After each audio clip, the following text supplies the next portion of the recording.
The Wax and the Gold. The untold story of the Ethiopian Orthodox Tewahedo Church. To understand the Ethiopian Orthodox Tewahedo Church, you must look beyond the stone churches of Lalibela or the grand processions of Timkat. The true story is written in the wax and gold. Sam-na-Worq. The Ethiopian tradition of double meanings. The wax is the obvious outer shell, but the gold is the hidden, spiritual reality underneath. This is the story of that gold. It is a story of how a faith survived on the edge of cliffs, in the bellies of caves, and through the courage of mothers and mystics who are often left out of the history books. Chapter 1. The Caterpillar and the Celestial Music. The 6th century. The standard history tells us Christianity arrived in the 4th century with King Izana. But the soul of the church wasn't born until the 6th century, with a man named Yared. Yared was not a natural genius. In fact, the legends say he was a slow student, unable to master the Psalms. Humiliated and discouraged, he fled into the wilderness to weep under a tree. There, he watched a caterpillar trying to climb the bark. 6 times the caterpillar fell. On the 7th attempt, it succeeded. Inspired by this resilience, Yared returned to his studies. But his transformation was not just academic. It became supernatural. Tradition holds that Yared was taken up to the threshold of paradise, where 3 birds sang to him in a musical scale unknown to man. They taught him the chants of the angels, the Zema. When Yared returned to Aksum, he didn't just recite prayers. He sang them. He invented a system of musical notation, using GZ characters, centuries before Europe developed its own. He organized the chants into 3 modes representing the Trinity: KZ, the hard, stern days; the Father, Ezel, the sorrowful, heavy days of fasting; the Son, Arare, the light, joyful days of festivals; the Holy Spirit. The untold detail. One day, Yared was singing for Emperor Gevre Meskel. The music was so transcendent that the emperor, entranced, accidentally drove his sharp iron spear through Yared's foot and pinned it to the ground. Yared was so lost in the gold, the spiritual ecstasy, that he didn't feel the pain until the song ended. The blood of Saint Yared, spilled in song, marked the moment the Ethiopian church became truly indigenous, separating its liturgical identity from the rest of Christendom forever. Chapter 2. The Serpent and the Rope. The arrival of the 9 saints. While Yared gave the church its voice, the 9 saints gave it its fortress. These were monks fleeing persecution in the Byzantine world who found refuge in the mountains of Ethiopia.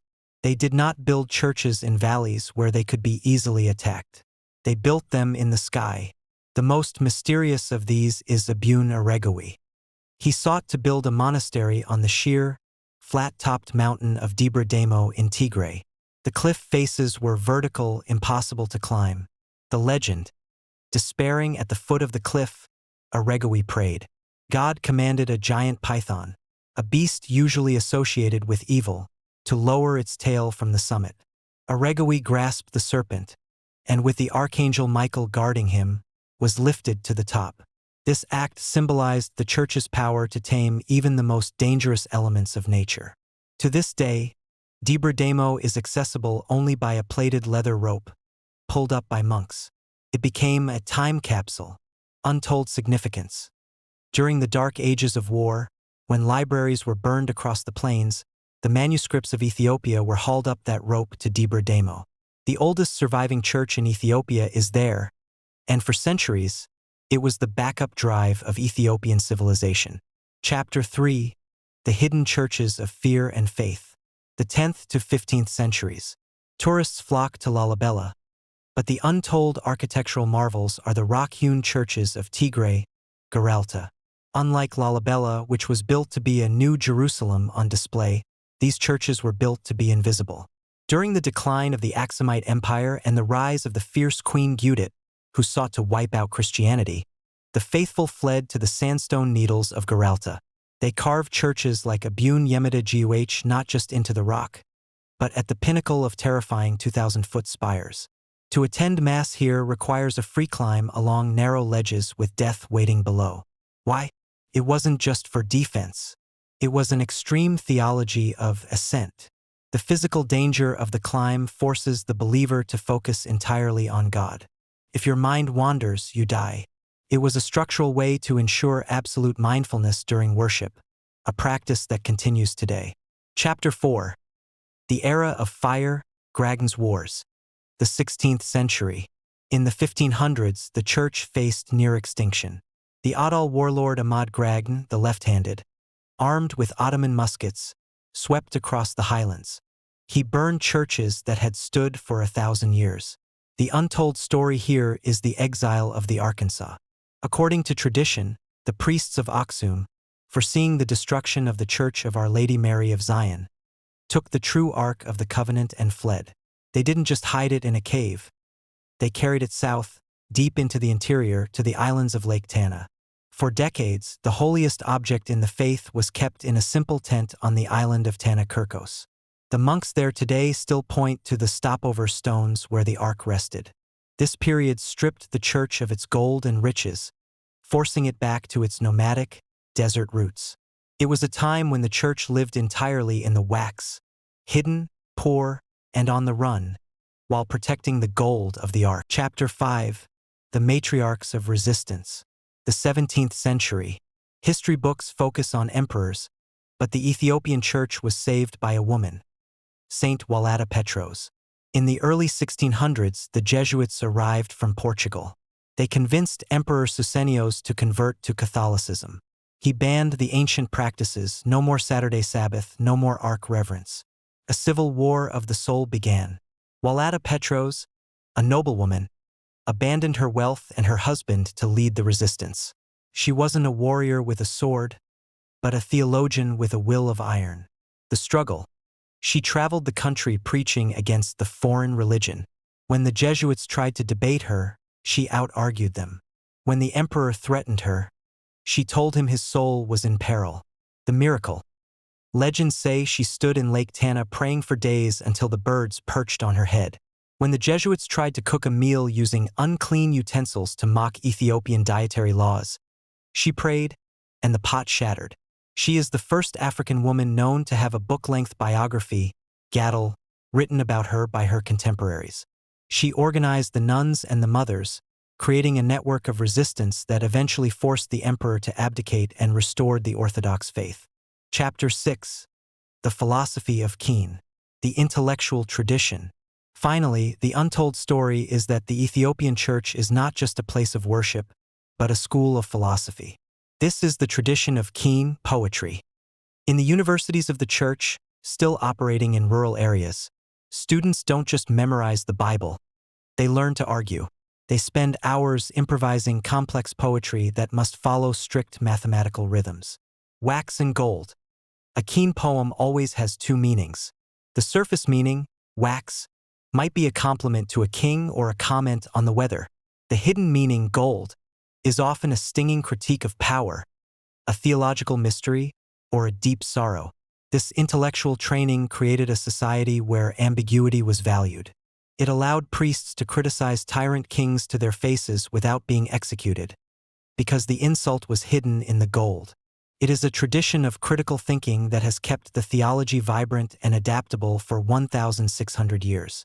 Chapter 7. The Floating Church in the Cave. The 12th century. Before the world marveled at the rock-hewn churches of Lalibela, there was a king-priest named Yemrihana Christos. He ruled during the Zagwe dynasty, a period often dismissed by later historians as an interruption to the Solomonic line. Yet, this era produced some of the most profound spirituality. Yemrihana Christos did not carve his church out of rock. He built it inside a massive cave on a mountain peak near Lalibela. The untold marvel. The Church of Yemrihana Christos is an architectural impossibility. It is built in the ancient Aksumite style, layers of dark wood and white plaster, but it sits inside a damp cave. By all logic, it should have rotted away centuries ago. The secret lies in its foundation. The church does not touch the cave floor. It floats on a foundation of olive wood beams that rest on a bed of crushed volcanic tuft. This ingenious engineering separates the structure from the moisture of the ground, preserving it perfectly for nearly 900 years. Behind the church lies a dark pile of bones, the remains of thousands of pilgrims who, over the centuries, came to this holy cave to die, believing it to be a gate to heaven. This church is a bridge between the ancient past of Aksum and the future miracle of Lalibela, hidden in the belly of the earth. Chapter 8. The Sabbath Rebellion. The 14th century. The Ethiopian Church has always had a complex relationship with the outside Christian world. While it was administratively linked to the Coptic Church in Egypt, its soul was fiercely independent. This tension exploded in the 14th century with the movement of Abba Eustatewos. Eustatewos was a charismatic monk who began preaching a return to stricter, more Hebraic roots of the faith. His central demand was the observance of the two Sabbaths: Saturday, the Old Sabbath, and Sunday, the new, Christian Sabbath. This was a radical idea that clashed with the Alexandrian bishops, who viewed Saturday observance as Jewish and forbade it. Eustatewos and his followers were persecuted and exiled. He died in Armenia, far from home, the victory of the exile, but his idea did not die. His disciples, known as the Eustathians, formed a powerful, disciplined monastic network in northern Ethiopia. They refused to back down. For a century, the church was torn by this internal theological war. Finally, in 1450 at the Council of Debre Mitmak, Emperor Zara Yaqub recognized the strength of the movement. The church officially adopted the observance of both Saturday and Sunday Sabbaths. This is a profound gold moment. It was a declaration that the Ethiopian Church would not simply copy foreign traditions. It asserted its right to interpret its faith through its own unique, ancient lens, solidifying a practice that remains a distinct feature of Ethiopian Orthodoxy today. Chapter 9. The Foreign Head and the Native Heart. A centuries-old dynamic. For 1,600 years, in a strange tradition designed to prevent political meddling, the head bishop of the Ethiopian Church, the Abuna, had to be an Egyptian monk sent from Alexandria. He would arrive not speaking the language, a foreigner at the top of a fiercely nationalistic church. So where did the real power lie? This is the ultimate administrative wax and gold. While the foreign Abuna was the wax, the visible, ceremonial head, the gold, was the achage. The achage was the native Ethiopian head of all monks, seated at the powerful monastery of Debre Libanos. The Abuna could ordain priests, but the achage controlled the vast network of monasteries that were the economic and intellectual engine of the nation. The Abuna was often isolated at court, but the achage had his ear to the ground in every village through his army of monks. Throughout history, savvy emperors knew that to rule Ethiopia, you couldn't just satisfy the Egyptian bishop, you had to have the blessing of the Ethiopian achage. This dual structure allowed the church to maintain its apostolic link to the wider Christian world while remaining thoroughly indigenous at its core. Chapter 10. The Red Terror and the Martyr Patriarch. The 20th century, 1974 to 1991.